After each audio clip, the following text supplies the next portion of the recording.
의장과 선배 동료 의원 여러분, 국무총리와 국무위원 여러분, 안녕하십니까?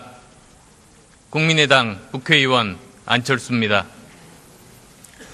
헌법재판소가 대통령에 대한 탄핵 심판을 진행하고 있는 국가적 위기 상황에서 교섭단체 대표연설이라는 소중한 기회를 주신 우리 당 박지원 대표님, 주승용 원내대표님과 소속 의원 여러분께 깊은 감사를 드립니다.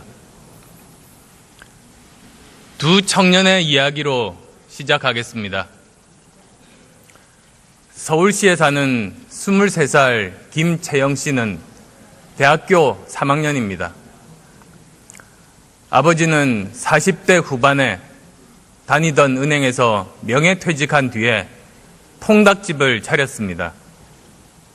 하지만 열심히 하면 자식 대학 보내고 노후 준비도 할 수 있을 것이라는 희망은 곧 깨졌습니다. 은행 이자와 비용을 제하고 나면 한 달에 손에 쥘 수 있는 돈은 200만 원이 되지 않습니다. 아이 학비는 고사하고 생활을 유지하기도 빠듯한 수준입니다. 아버지를 돕던 어머니는 이제 식당 일을 나갑니다. 한 달에 80만 원 정도 법니다. 은행 부지점장으로 중산층이라는 자부심을 가지고 살아왔던 가족입니다. 하지만 순식간에 하루하루의 생계를 걱정하는 신세가 됐습니다. 채영 씨도 3학기째 휴학 중입니다. 낮에는 학비 마련하느라 알바하고 밤에는 새벽 1시까지 가게 일을 돕습니다. 설상가상으로 최근에는 AI 때문에 매출이 40% 이상 줄어들어 빚이 계속 늘고 있습니다. 온 가족이 일을 하는데도 채영 씨 가족은 곧 집을 팔고 서울을 떠나야 합니다. 은행 이자를 감당하며 생활을 계속하기 어렵기 때문입니다. 여기 다른 22살의 청년이 있습니다. 어린 나이부터 반칙과 특권을 누렸습니다. 이 아이에게 공정한 규칙을 적용하려고 했던 사람들은 권력의 박해를 받았습니다. 심지어 가장 공정해야 할 교육계마저 부정입학과 성적 조작이라는 불법을 저질렀습니다. 대학 총장부터 학장, 교수까지 줄줄이 부정에 연루됐습니다. 대통령, 청와대, 고위 관료뿐만 아니라 재벌까지 사익을 위해서 총동원됐습니다. 최순실의 딸 정유라 씨의 얘기입니다. 국민들은 짓밟힌 공정의 가치 앞에서 분노했습니다. 빼기, 실력을 짓밟는 사회에 분노했습니다. 비폭력 시민혁명은 국민을 영원히 속이려고 했던 부패 집단의 사슬을 백일화에 드러냈습니다. 국민의 일부를 처음부터 끝까지 속일 수는 있습니다. 또한 국민의 전체를 일시적으로 속일 수도 있습니다. 그러나 국민 전체를 끝까지 속이는 것은 불가능합니다. 국민들의 한결같은 요구는 공정한 나라를 만들라는 겁니다. 우리 사회 모든 분야에서 부패 기득권 세력이 쌓아올린 불공정의 거대한 탑을 무너뜨리고 대한민국을 함께 살아갈 수 있는 공정한 나라로 바꾸라는 겁니다. 블랙리스트 사건은 민주주의를 뿌리채 뒤흔든 매우 중대한 사건입니다. 인간의 존엄을 짓밟고 헌법 가치를 파괴했습니다. 자유의 소중함을 새삼 일깨웠습니다. 민주주의는 생각이 다른 사람들과 함께 살아가는 것입니다. 누구나 불이익에 대한 우려 없이 자신의 생각을 말할 수 있다면 그 사회는 자유사회입니다. 그렇지만 두려움 때문에 그렇게 하지 못하는 사회라면 그 사회는 공포사회입니다. 우리 모두는 자유를 위협하는 권력에 맞서 싸울 의무를 가지고 있습니다. 공정과 자유의 가치를 지속 가능하게 하는 것이 책임입니다. 책임지지 않는 정치는 부패합니다. 책임지지 않는 정치는 만악의 근원입니다. 이 엄청난 국가범죄에도 불구하고 제대로 반성하거나 책임지는 사람이 없습니다. 나라가 이 지경이 됐는데도 대통령은 물론이며 단 한 명의 강요도 책임지는 사람이 없습니다. 이익은 사유화하고 손실은 사회화하는 나라를 더 이상 이대로 방치할 수 없습니다. 어려울 때일수록 기본으로 돌아가야 합니다. 무너진 공정, 자유, 책임의 가치를 다시 바로 세워야 합니다. 나라 곳곳에 공정, 자유, 책임의 가치가 뿌리 내리도록 해야 합니다. 그래야 구체제를 청산할 수 있고 미래로 나아갈 수 있습니다. 우리는 5대 절벽의 낭떠러지 앞에 서 있습니다. 먼저 수출 절벽입니다. 58년 만에 처음으로 2년 연속 수출이 감소했습니다. 세계적인 경기 침체, 보호무역 추세와 맞물리면서 올해도 낙관할 수 없습니다. 다음으로 내수절벽입니다. 작년 말로 가계부채는 1,300조 원을 돌파했습니다. GDP 대비 OECD 국가 최고 수준입니다. 빚이 많으니 소비 여력이 없는 것은 너무나도 당연합니다. 전세가 월세로 바뀌면서 특히 아파트 앞 상가들이 직격탄을 맞고 있습니다. 일자리 절벽은 심각합니다. 특히 청년 실업률은 작년 9.8%로 사상 최고 수준입니다.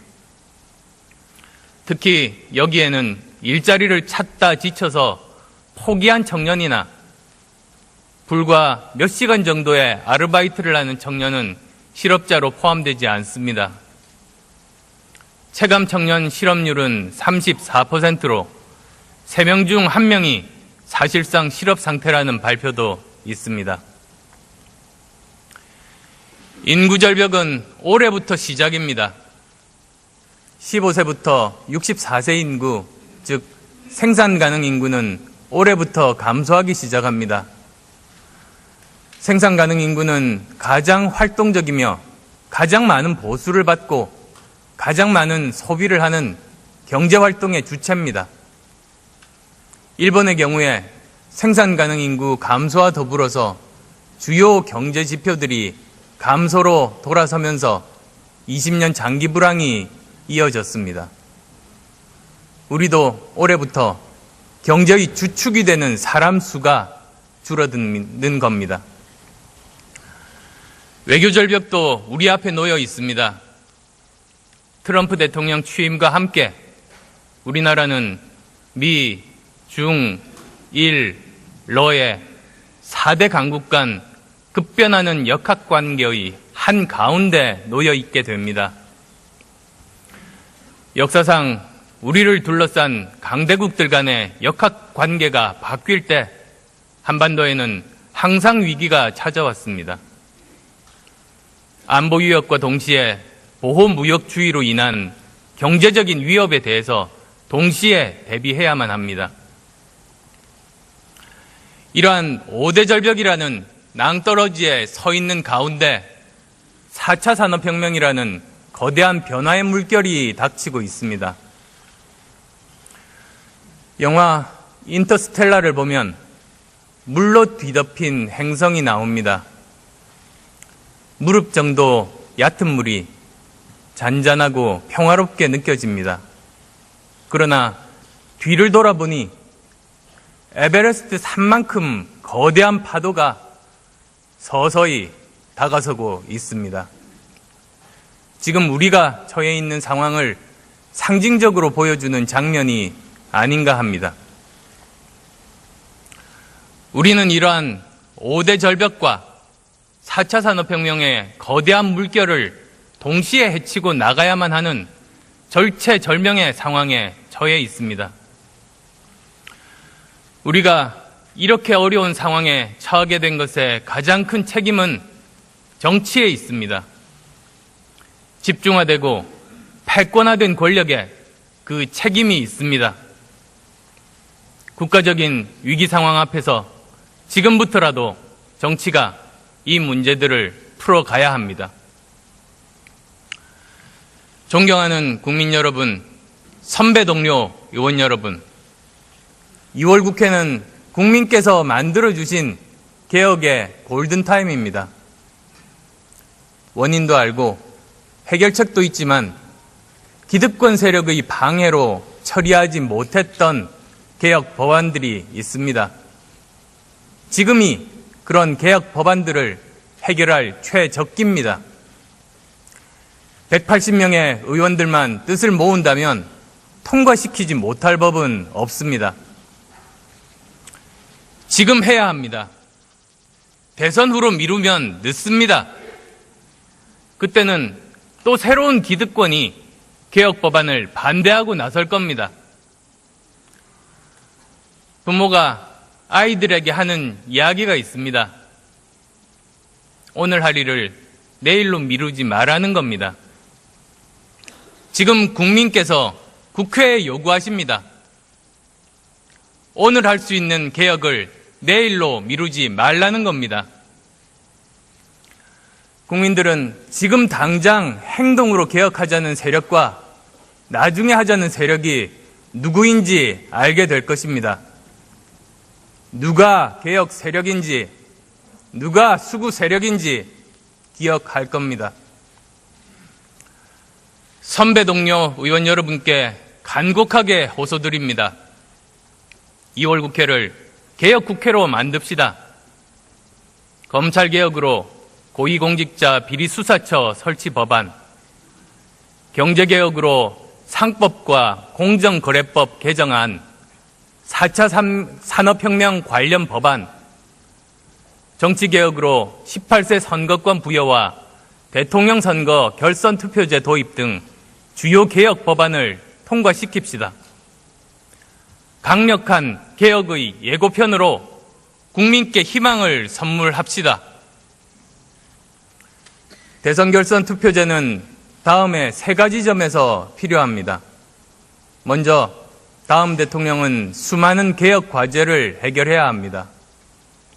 결선 투표를 거쳐서 과반 이상의 국민의 선택을 받아야 안정적으로 개혁을 추진할 수 있습니다. 또한 다음 대선은 60일 이내에 치러져야 하기 때문에 사상 최악의 네거티브 선거가 될 거라는 우려가 많습니다. 결선 투표가 도입되면 네거티브 선거로 2등 내에 들 수는 있어도 적을 많이 만들어서 1등은 하기 힘들게 됩니다. 따라서 네거티브 선거를 최소화할 수 있습니다. 그 밖에도 연대 시나리오는 사라지고 정책 선거에 집중할 수 있습니다. 모든 정당이 완주하면서 자신의 정책으로 유권자의 평가를 받게 됩니다. 정치인에 의한 연대가 아니라 국민에 의한 연대, 결과를 위한 연대가 아닌 결과에 의한 연대가 만들어질 수 있습니다. 이러한 장점에 동의하면서도 위헌의 가능성이 있다고 시도조차 하지 않는 것은 잘못된 겁니다. 국회에서 통과시킨 후 헌재에 해석을 의뢰할 것을 제안합니다. 존경하는 국민 여러분, 미래는 이미 우리 곁에 와 있습니다. 다만 널리 퍼져 있지 않을 뿐입니다. 4차 산업혁명은 이미 우리 곁에 와 있습니다.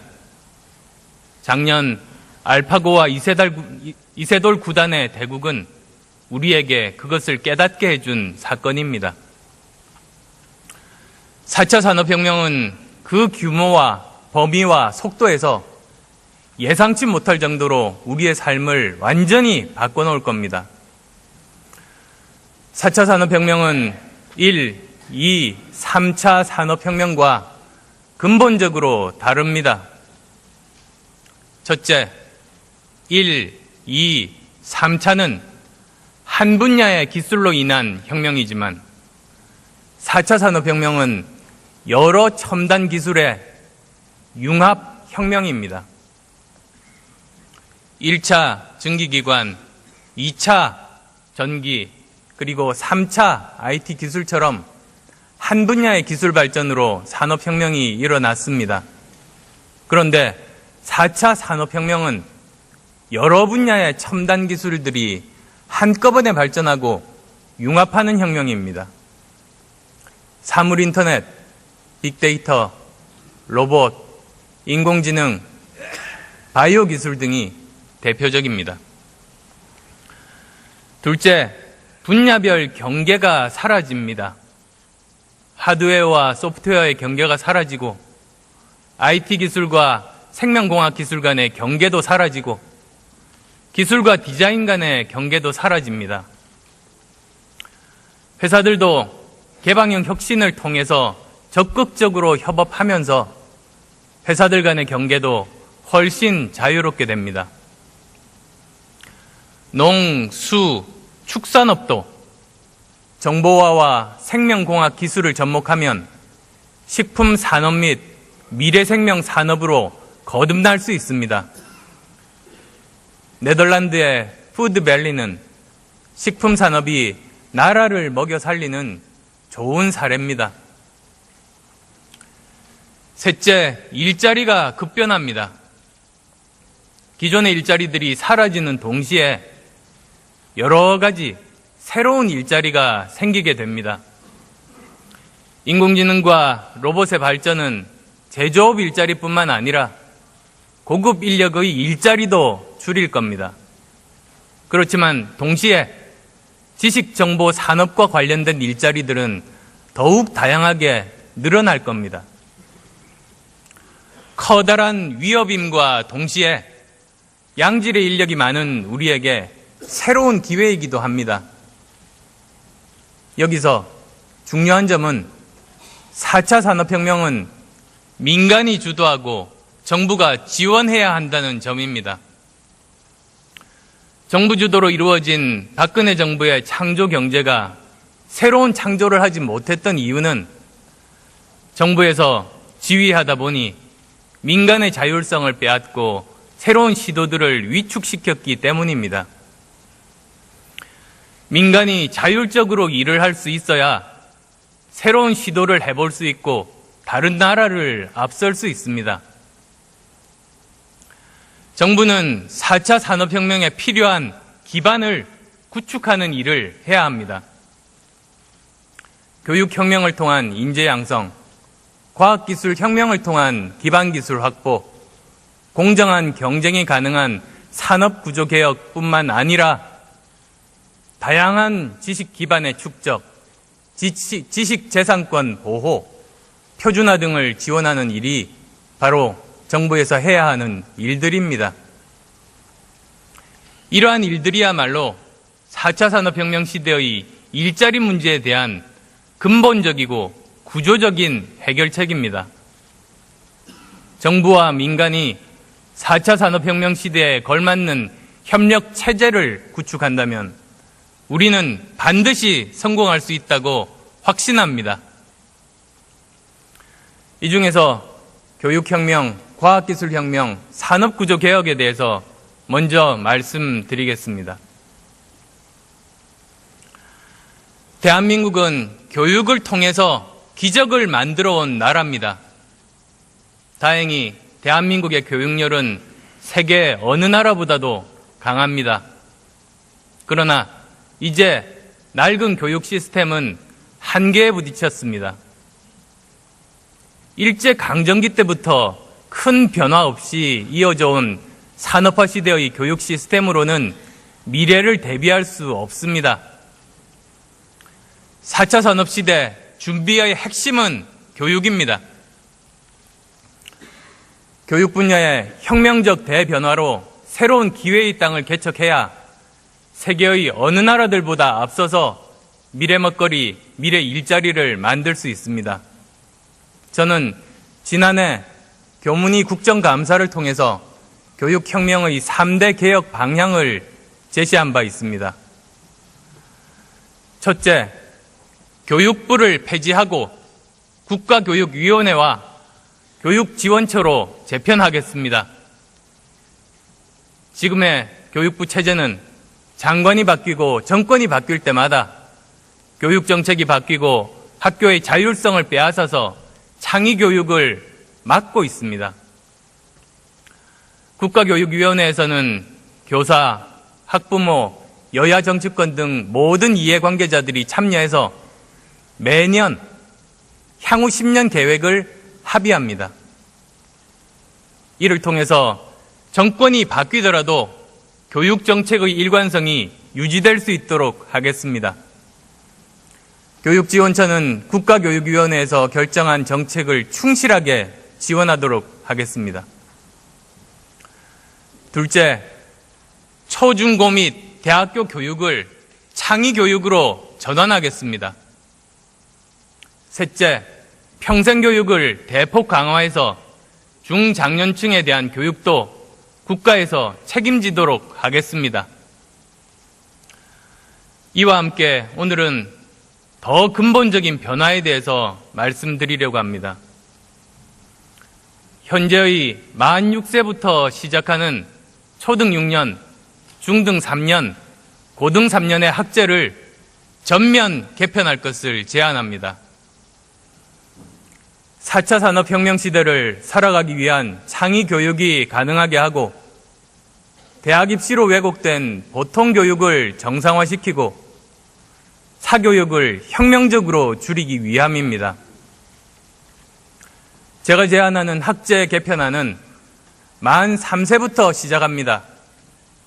유치원 2년, 초등학교 5년, 중학교 5년, 진로탐색학교 또는 직업학교 2년, 대학교 4년 또는 직장으로 이어지는 혁신적인 안입니다. 이해를 돕기 위해서 학제가 개편된 뒤에 예를 들어서 설명드리도록 하겠습니다. 여기 한 아이가 있습니다. 이 아이는 만 3살이 되면 유치원에 입학합니다. 초등학교에 입학하기 전 2년 동안 보육과 더불어 유아교육을 받습니다. 의무교육이기 때문에 비용은 국가가 지불합니다. 만 5살이 된 아이는 초등학교에 들어가 5년을 보냅니다. 과거에 유치원 1년과 초등학교 4년을 합친 기간입니다. 학교에서 아이는 기초적인 자질 함량과 자아의 실현을 위한 기초 능력을 함양합니다. 즉, 인성, 창의력, 자기 주도력, 주위 사람들과 협력하는 능력, 실패로부터 학습하는 능력 등을 배웁니다. 초등학교를 졸업한 이 아이는 만 10살에 중학교에 들어가 5년을 보냅니다. 과거에 초등 5, 6년과 중학교 3년을 합친 기간입니다. 아이는 5년간 시민으로서의 자질 함량과 자아의 성장을 위한 심화된 교육 과정을 이수하게 됩니다. 자신의 삶에서 선택의 기회를 스스로 어떻게 넓혀갈지 고민하면서 자신의 가능성과 재능을 발견해 나갑니다.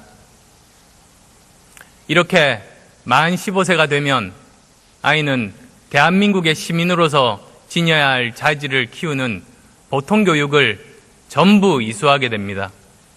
그리고 지금까지의 모든 과정은 의무 교육이며 비용은 국가가 부담합니다. 중학교를 졸업한 아이는 이제 선택을 해야 합니다. 진로 탐색학교에 진학해서 2년간 학점을 쌓고 대학으로 진학할 것인지, 아니면 직업학교로 진학해서 일찌감치 직업훈련을 받고 직장에 다닐 것인지를 선택하게 됩니다. 어느 길을 선택한다고 하더라도 성적순이 아니라 학점 이수 제도이기 때문에 아이는 별도로 학원을 다니거나 과외를 받을 필요는 없습니다. 진로 탐색학교를 졸업하면 자격고사인 대학 수학능력 시험을 통과하고 학생 생활 기록부를 제출하면 면접을 통해서 대학에 입학하게 됩니다. 직업학교를 졸업한 아이도 산업체에서 일정 기간 일하면 대학 수학능력 시험을 대신해서 대학에 진학할 수 있는 자격이 주어집니다. 본인이 원하면 쉽게 대학에 진학할 수 있습니다. 대학은 아이와 비슷한 또래의 학생들뿐만 아니라 다양한 연령이 참여할 수 있는 평생학습 시스템으로 운영됩니다. 이것이 제가 제안하는 학제 개편의 모습입니다. 보통교육과 대학교육을 분리함으로써 보통교육을 정상화하고 창의교육을 가능하게 하는 겁니다. 사교육도 획기적으로 줄일 수 있습니다. 4차 산업혁명 시대에 대비한 건국 이래 가장 강력한 교육 혁신안입니다. 그렇다고 지금 당장 모든 초중고를 동시에 바꾸자는 것은 아닙니다. 국가교육위원회를 만들고 여기서 향후 10년 계획을 합의해서 점진적으로 추진해야 합니다. 또 유치원이나 초등학교 입학생부터 적용해 나가야 합니다. 그래야 지금 학교를 다니는 아이들이 혼란을 겪지는 않을 겁니다. 너무 과격한 변화라고 생각하실 수도 있습니다만 지금 우리의 교육으로는 미래가 없습니다. 정해진 답을 잘 외우는 것만으로는 앞으로 살아남기 힘듭니다.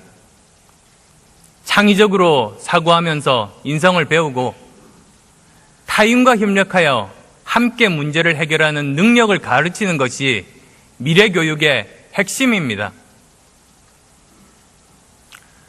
이러한 교육혁명이 성공한다면 우리는 세계 최고의 교육 국가가 될 것입니다.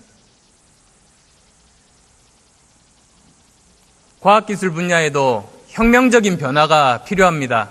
지금 국가연구개발 예산은 19조 원 정도입니다.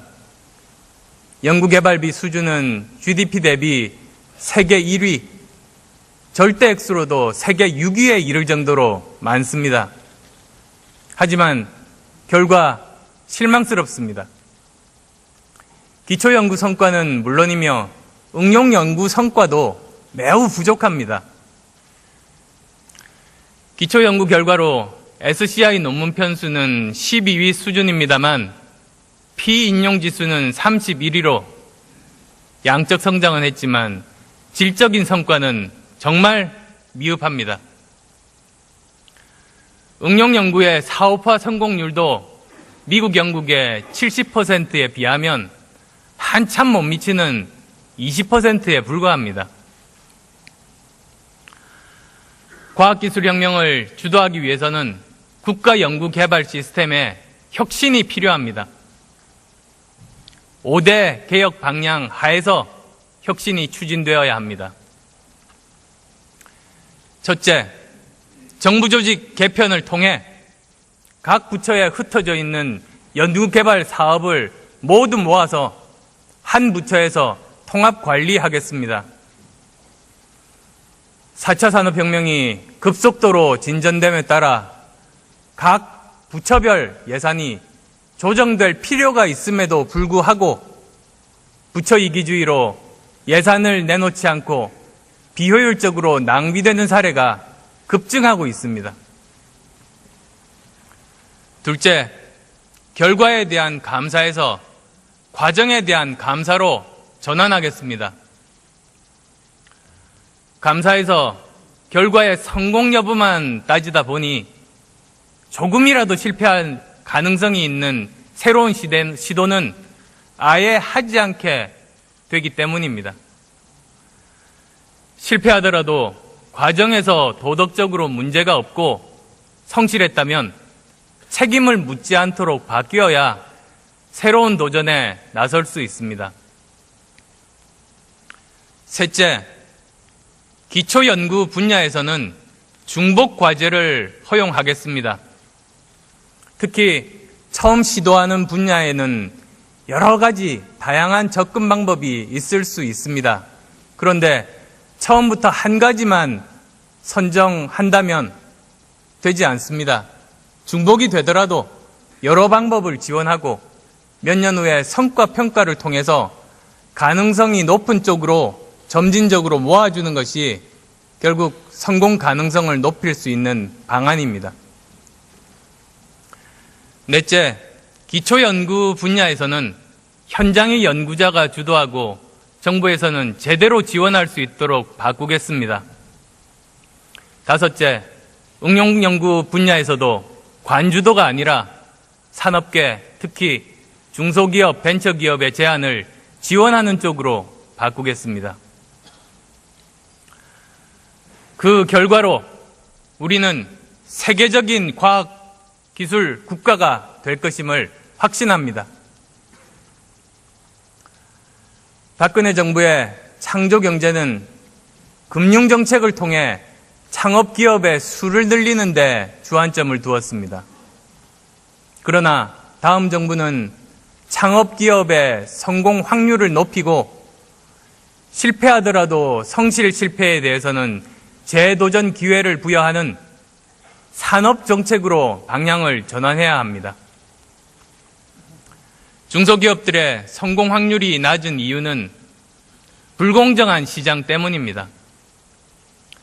빼기 실력을 이기는 세상에서는 아무리 노력해도 소용없으니 희망을 가지지 않고 도전하지 않게 됩니다.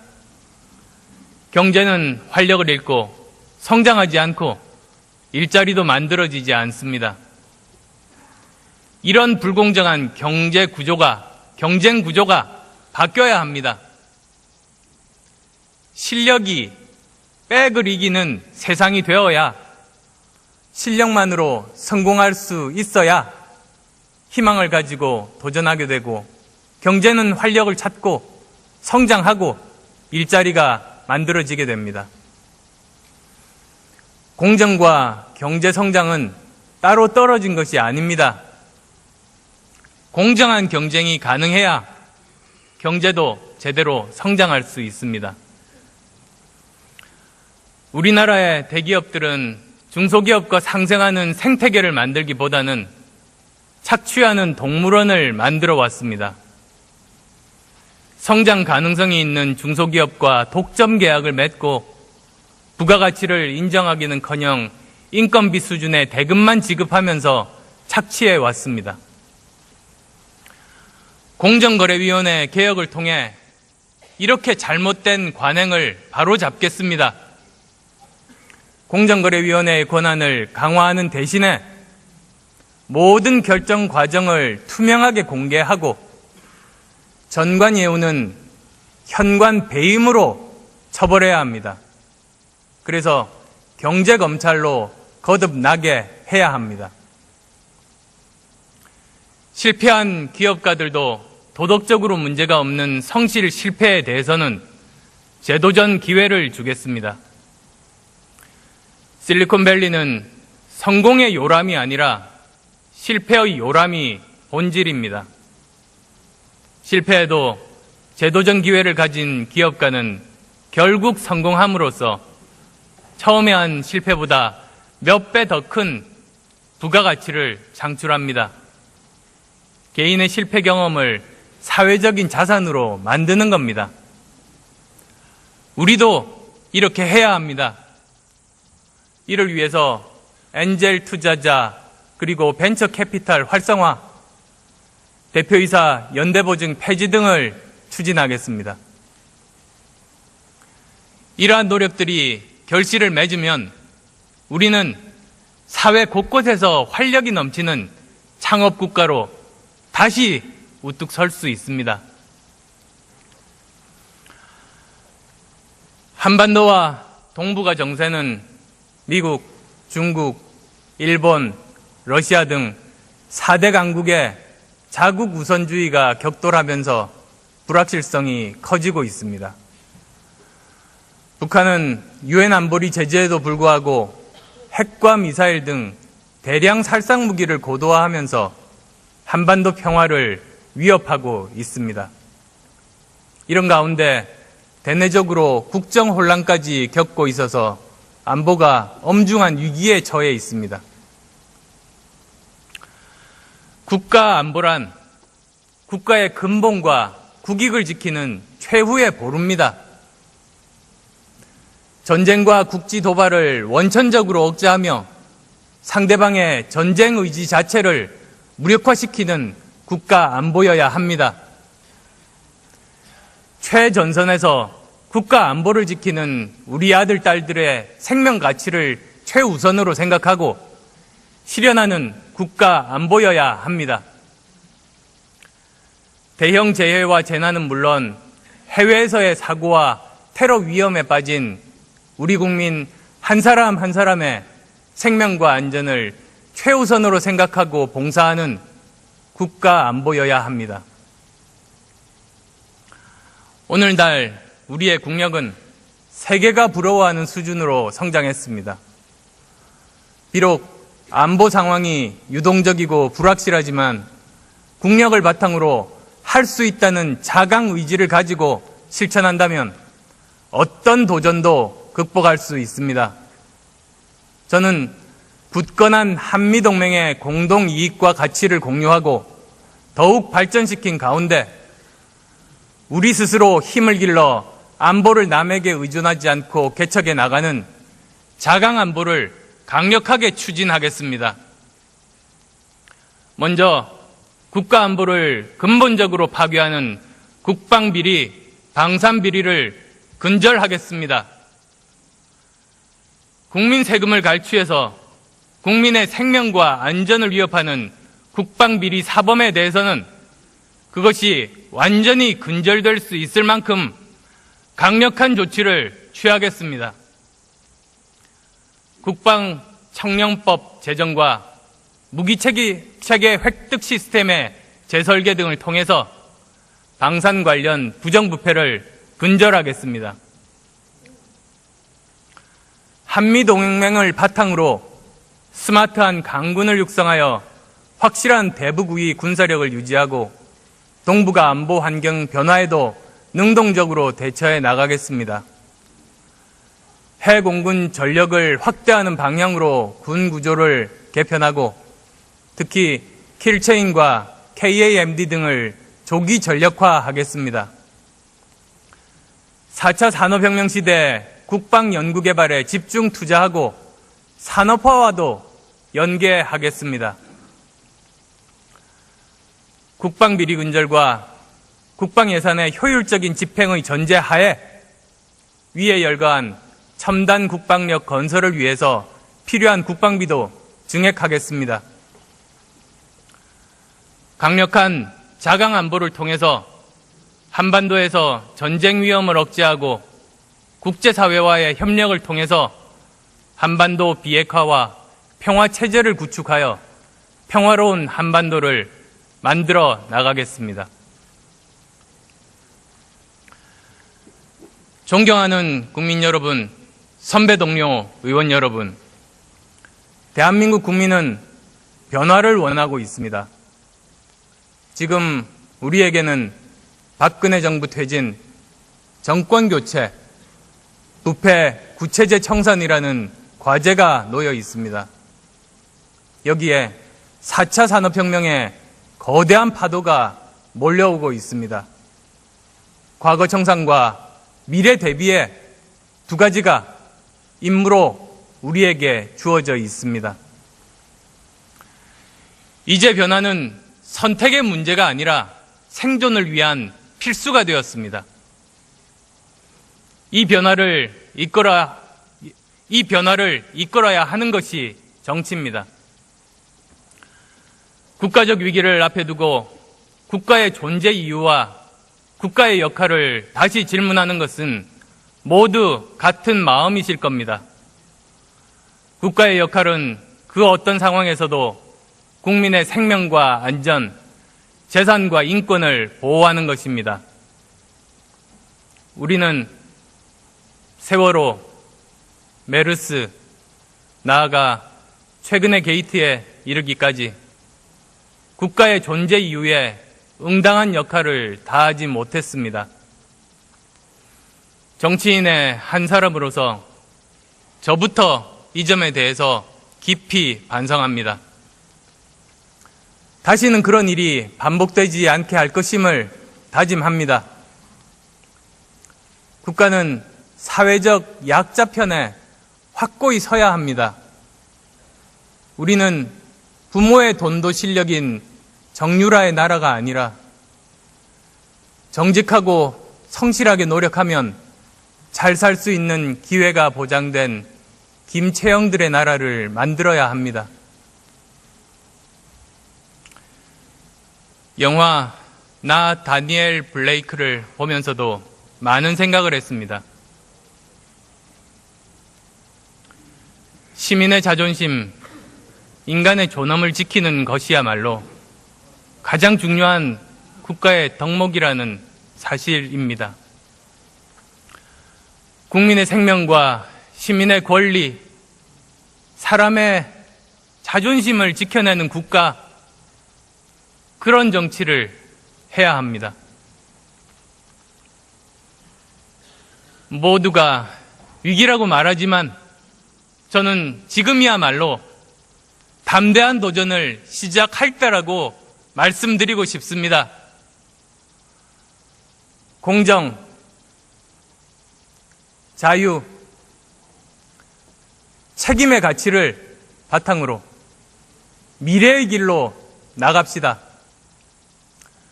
정치권의 극단적인 대결을 넘어서 국민을 위한 협치의 길에서 우리 모두 다시 만납시다. 우리 모두의 비전인 함께 잘 사는 정의로운 대한민국, 그리고 평화로운 한반도를 기필코 만들어냅시다. 긴 시간 경청해 주셔서 감사합니다. 둘러싼 강대국들 간의 역학 관계가 바뀔 때 한반도에는 항상 위기가 찾아왔습니다. 안보 위협과 동시에 보호무역주의로 인한 경제적인 위협에 대해서 동시에 대비해야만 합니다. 이러한 5대 절벽이라는 낭떠러지에 서 있는 가운데 4차 산업혁명이라는 거대한 변화의 물결이 닥치고 있습니다. 영화 인터스텔라를 보면 물로 뒤덮인 행성이 나옵니다. 무릎 정도 얕은 물이 잔잔하고 평화롭게 느껴집니다. 그러나 뒤를 돌아보니 에베레스트 산만큼 거대한 파도가 서서히 다가서고 있습니다. 지금 우리가 처해 있는 상황을 상징적으로 보여주는 장면이 아닌가 합니다. 우리는 이러한 5대 절벽과 4차 산업혁명의 거대한 물결을 동시에 헤치고 나가야만 하는 절체절명의 상황에 처해 있습니다. 우리가 이렇게 어려운 상황에 처하게 된 것의 가장 큰 책임은 정치에 있습니다. 집중화되고 패권화된 권력에 그 책임이 있습니다. 국가적인 위기 상황 앞에서 지금부터라도 정치가 이 문제들을 풀어가야 합니다. 존경하는 국민 여러분, 선배 동료 의원 여러분, 2월 국회는 국민께서 만들어주신 개혁의 골든타임입니다. 원인도 알고 해결책도 있지만 기득권 세력의 방해로 처리하지 못했던 개혁 법안들이 있습니다. 지금이 그런 개혁 법안들을 해결할 최적기입니다. 180명의 의원들만 뜻을 모은다면 통과시키지 못할 법은 없습니다. 의장과 선배 동료 의원 여러분, 국무총리와 국무위원 여러분, 안녕하십니까? 국민의당 국회의원 안철수입니다. 헌법재판소가 대통령에 대한 탄핵 심판을 진행하고 있는 국가적 위기 상황에서 교섭단체 대표연설이라는 소중한 기회를 주신 우리 당 박지원 대표님, 주승용 원내대표님과 소속 의원 여러분께 깊은 감사를 드립니다. 두 청년의 이야기로 시작하겠습니다. 서울시에 사는 23살 김채영 씨는 대학교 3학년입니다. 아버지는 40대 후반에 다니던 은행에서 명예퇴직한 뒤에 통닭집을 차렸습니다. 하지만 열심히 하면 자식 대학 보내고 노후 준비도 할 수 있을 것이라는 희망은 곧 깨졌습니다. 은행 이자와 비용을 제하고 나면 한 달에 손에 쥘 수 있는 돈은 200만 원이 되지 않습니다. 아이 학비는 고사하고 생활을 유지하기도 빠듯한 수준입니다. 아버지를 돕던 어머니는 이제 식당 일을 나갑니다. 한 달에 80만 원 정도 법니다. 은행 부지점장으로 중산층이라는 자부심을 가지고 살아왔던 가족입니다. 하지만 순식간에 하루하루의 생계를 걱정하는 신세가 됐습니다. 채영 씨도 3학기째 휴학 중입니다. 낮에는 학비 마련하느라 알바하고 밤에는 새벽 1시까지 가게 일을 돕습니다. 설상가상으로 최근에는 AI 때문에 매출이 40% 이상 줄어들어 빚이 계속 늘고 있습니다. 온 가족이 일을 하는데도 채영 씨 가족은 보호무역 추세와 맞물리면서 올해도 낙관할 수 없습니다. 다음으로 내수절벽입니다.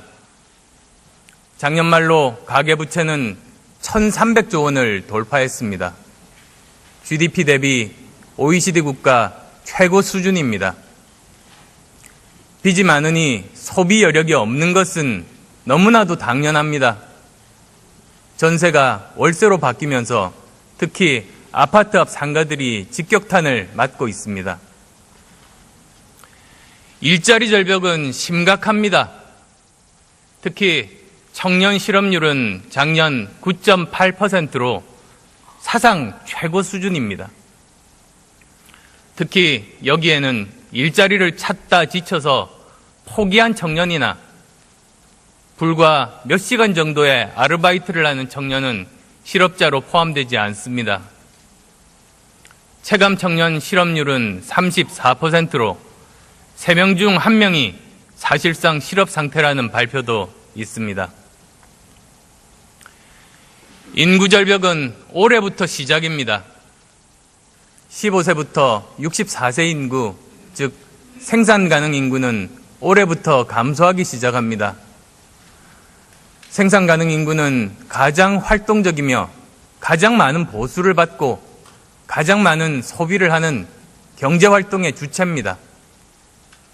일본의 경우에 생산 가능 인구 감소와 더불어서 주요 경제 지표들이 감소로 돌아서면서 20년 장기 불황이 이어졌습니다. 우리도 올해부터 경제의 주축이 되는 사람 수가 줄어드는 겁니다. 외교 절벽도 우리 앞에 놓여 있습니다. 트럼프 대통령 취임과 함께 우리나라는 미, 중, 일, 러의 4대 강국 간 급변하는 역학관계의 한가운데 놓여 있게 됩니다. 역사상 우리를 곧 집을 팔고 서울을 떠나야 합니다. 은행 이자를 감당하며 생활을 계속하기 어렵기 때문입니다. 여기 다른 22살의 청년이 있습니다. 어린 나이부터 반칙과 특권을 누렸습니다. 이 아이에게 공정한 규칙을 적용하려고 했던 사람들은 권력의 박해를 받았습니다. 심지어 가장 공정해야 할 교육계마저 부정입학과 성적 조작이라는 불법을 저질렀습니다. 대학 총장부터 학장, 교수까지 줄줄이 부정에 연루됐습니다. 대통령, 청와대, 고위 관료뿐만 아니라 재벌까지 사익을 위해서 총동원됐습니다. 최순실의 딸 정유라 씨의 얘기입니다. 국민들은 짓밟힌 공정의 가치 앞에서 분노했습니다. 빼기, 실력을 짓밟는 사회에 분노했습니다. 비폭력 시민혁명은 국민을 영원히 속이려고 했던 부패 집단의 사슬을 백일화에 드러냈습니다. 국민의 일부를 처음부터 끝까지 속일 수는 있습니다. 또한 국민의 전체를 일시적으로 속일 수도 있습니다. 그러나 국민 전체를 끝까지 속이는 것은 불가능합니다. 국민들의 한결같은 요구는 공정한 나라를 만들라는 겁니다. 우리 사회 모든 분야에서 부패 기득권 세력이 쌓아올린 불공정의 거대한 탑을 무너뜨리고 대한민국을 함께 살아갈 수 있는 공정한 나라로 바꾸라는 겁니다. 블랙리스트 사건은 민주주의를 뿌리채 뒤흔든 매우 중대한 사건입니다. 인간의 존엄을 짓밟고 헌법 가치를 파괴했습니다. 자유의 소중함을 새삼 일깨웠습니다. 민주주의는 생각이 다른 사람들과 함께 살아가는 것입니다. 누구나 불이익에 대한 우려 없이 자신의 생각을 말할 수 있다면 그 사회는 자유사회입니다. 그렇지만 두려움 때문에 그렇게 하지 못하는 사회라면 그 사회는 공포사회입니다. 우리 모두는 자유를 위협하는 권력에 맞서 싸울 의무를 가지고 있습니다. 공정과 자유의 가치를 지속 가능하게 하는 것이 책임입니다. 책임지지 않는 정치는 부패합니다. 책임지지 않는 정치는 만악의 근원입니다. 이 엄청난 국가범죄에도 불구하고 제대로 반성하거나 책임지는 사람이 없습니다. 나라가 이 지경이 됐는데도 대통령은 물론이며 단 한 명의 강요도 책임지는 사람이 없습니다. 이익은 사유화하고 손실은 사회화하는 나라를 더 이상 이대로 방치할 수 없습니다. 어려울 때일수록 기본으로 돌아가야 합니다. 무너진 공정, 자유, 책임의 가치를 다시 바로 세워야 합니다. 나라 곳곳에 공정, 자유, 책임의 가치가 뿌리 내리도록 해야 합니다. 그래야 구체제를 청산할 수 있고 미래로 나아갈 수 있습니다. 우리는 5대 절벽의 낭떠러지 앞에 서 있습니다. 먼저 수출 절벽입니다. 58년 만에 처음으로 2년 연속 수출이 감소했습니다. 세계적인 경기 침체,